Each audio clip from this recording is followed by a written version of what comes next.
Hey everyone, welcome to GGN. Today is Monday, December 2nd, 2013. I'm Darko. My website is ggnonline.net, and on YouTube my channels are ddarko 2012 and 2013. I'm sorry if the audio has been kind of low lately. I've turned it down a little bit just basically to cut out some background noise, i.e. dogs barking, trains and stuff. So hopefully you can hear this, like if you have like a smartphone or something like that. I think that's usually who has the issues, people that have are listening from smartphones. But I try to turn it up a little bit more, so hopefully this works. I'll try speaking a little bit louder too. Alright, I have a variety of articles in this first video. It's going to be kind of unusual, I guess. But so we're going to continue here. The first article I have for you is Child Taken from Womb by Social Services. You've probably seen this. It's all across mainstream media, alternative media, which almost makes me wonder what's the agenda here. But Essex Social Services have obtained a court order against a woman that allowed her to be forcibly sedated and for her child to be taken from her womb by cesarean section or C-section by social workers. They obtained a high court order against the woman that allowed her to be forcibly sedated and basically, yeah.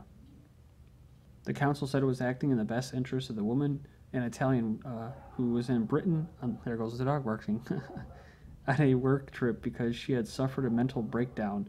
The baby girl, now 15 months old, is still in the care of the social services who are refusing to give her back to the mother, even though she claims she had made a full recovery.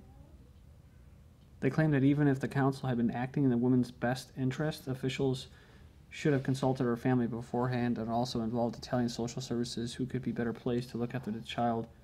The woman's lawyer said, "I've never heard of anything like this in all my 40 years in the job."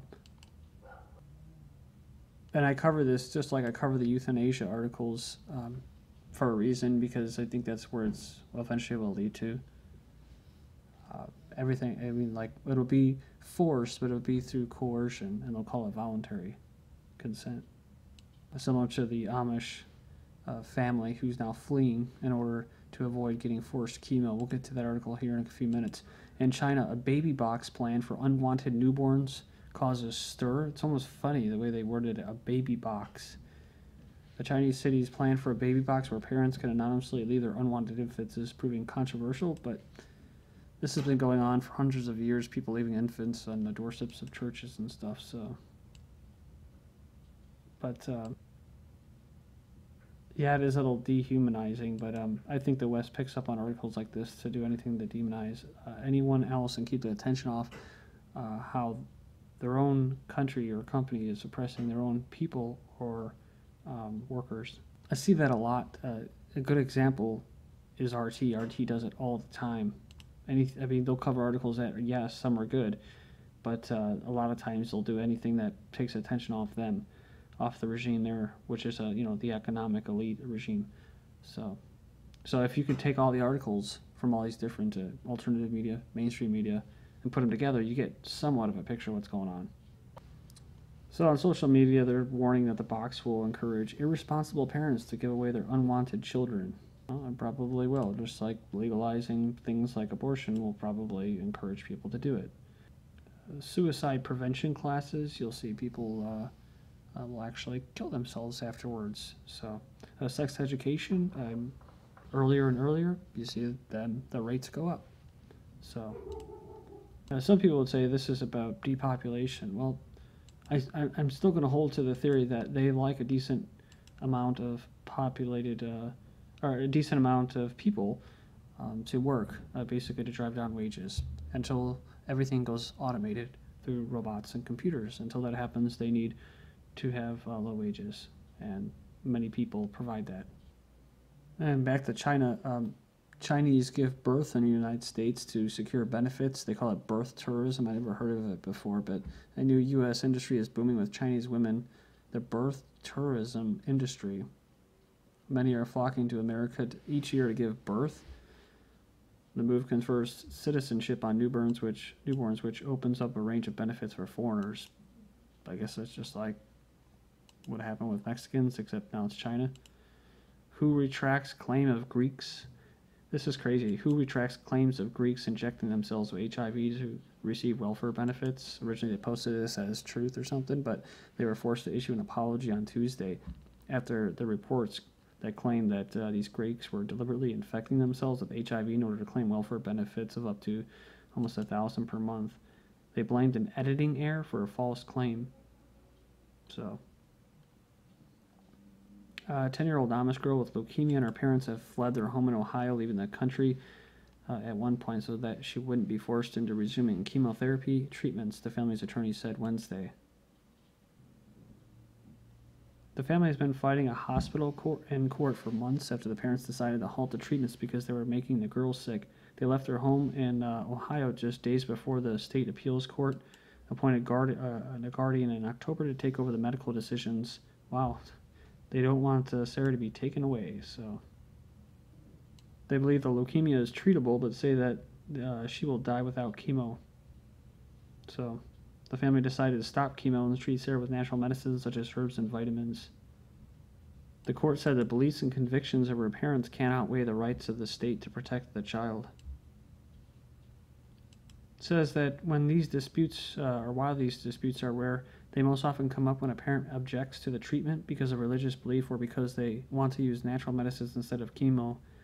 So, but a Minnesota mom fled the state with her 13-year-old son in 2009 during a court battle over whether she could be forced to continue chemotherapy. She wanted to do the same thing with natural healing because the boy, I guess I mean, the kid didn't want to, right? Just like the Amish kid didn't want to, said they were getting sick, it was making them feel worse. But it doesn't matter, right? It's the state's right to protect the child, even though the child doesn't want their protection. I mean, it should tell you a lot.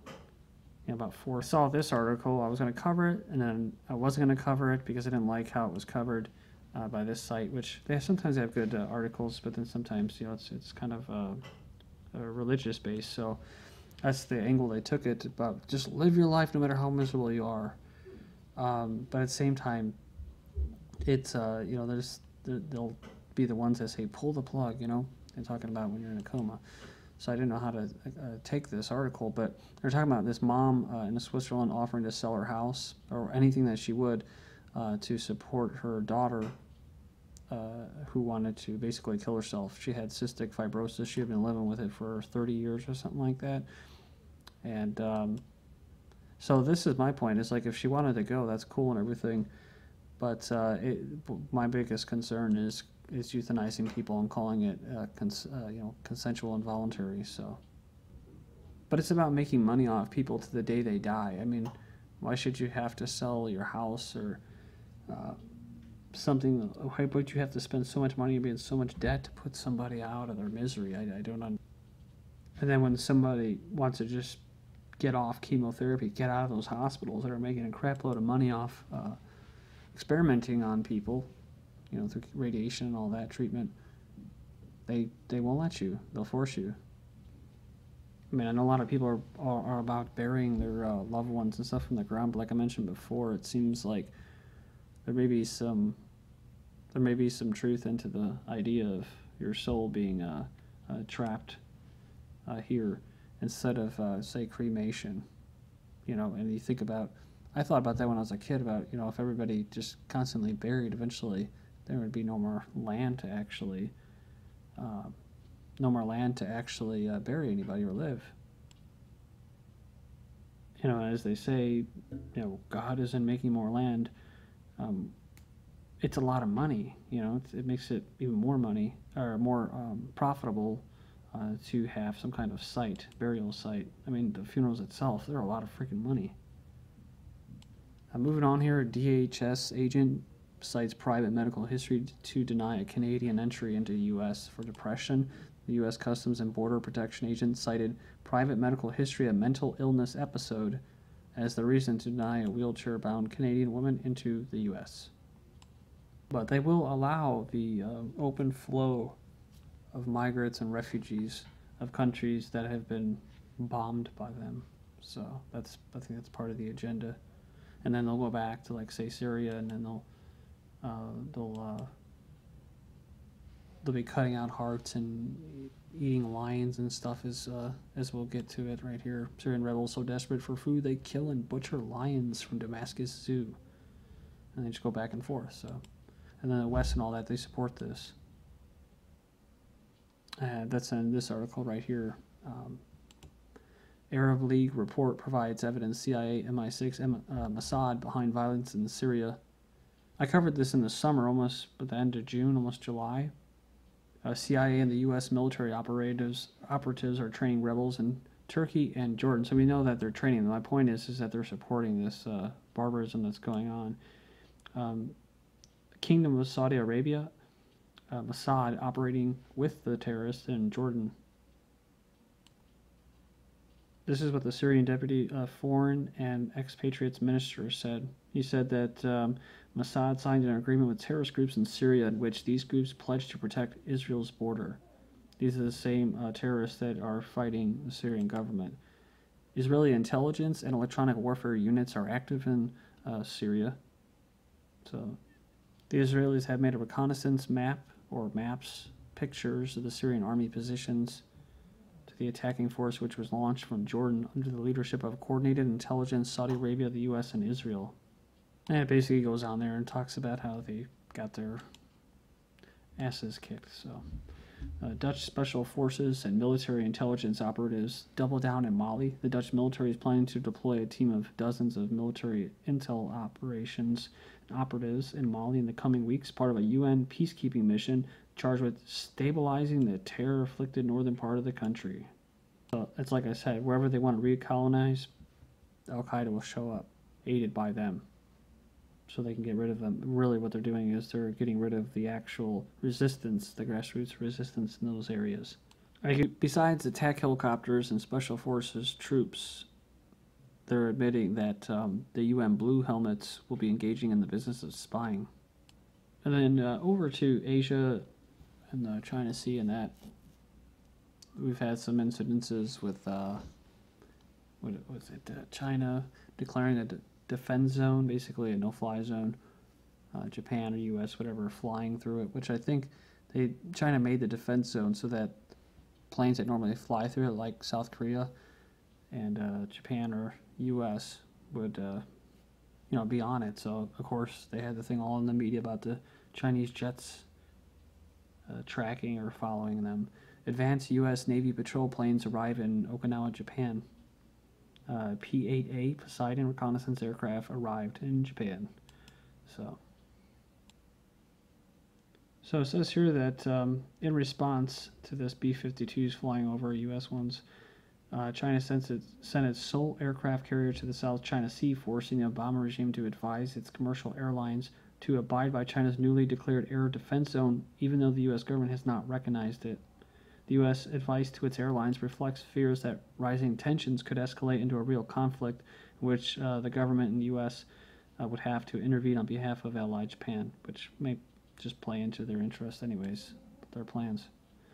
Russia and the U.S. to hold joint military drills in July.